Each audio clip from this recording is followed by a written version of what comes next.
Mike Renner here, breaking down Clemson edge defender Clelin Ferrell, one of the most productive edge defenders in the entire country this past season, 89.7 pass rushing grade. And we're going to break down what makes him so special as a pass rusher in this draft. You're going to see him right here. He lined up over left tackles the majority of this season, which is always a good thing when you're looking at college prospects, because usually even colleges will put their better offensive linemen on the left side compared to the right side. So he's already going up against the better competition here. As you see on this play, if you'll run it, you'll see his signature move here. The little inside like swipe there to the end. He clowned a ton of offensive linemen this season with that little move right there. So effective with his hands, as you see multiple times. He did that to many an offensive tackle.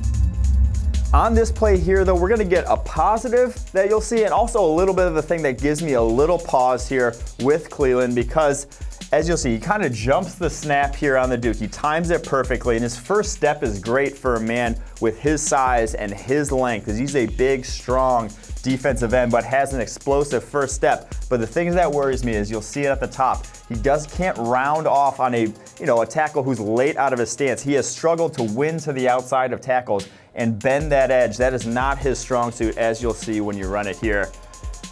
Jumps the snap right there, but then can't get all the way back to the quarterback.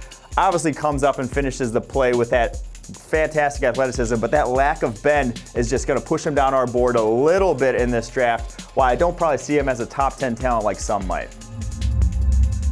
There's enough high end, though, that I'm still high on Ferrell, as you'll see on this rep right here. This is Jonah Williams. This is Clelin Ferrell going up against the guy who, in my money, is the best offensive lineman in this draft, worthy of a top 10 pick. You love to see these matchups because anyone can beat up college tackles. Well, not anyone, but athletic defensive linemen can beat up college tackles. It's when you're going up against the best of the best. Can you beat those guys? And as you'll see on this rep right here, if you run it, he puts him right into quarterback Tua Tagovailoa's lap with the hit. That's rare. Not a lot of guys. I can count the amount of guys that did that to Jonah Williams this season on one hand.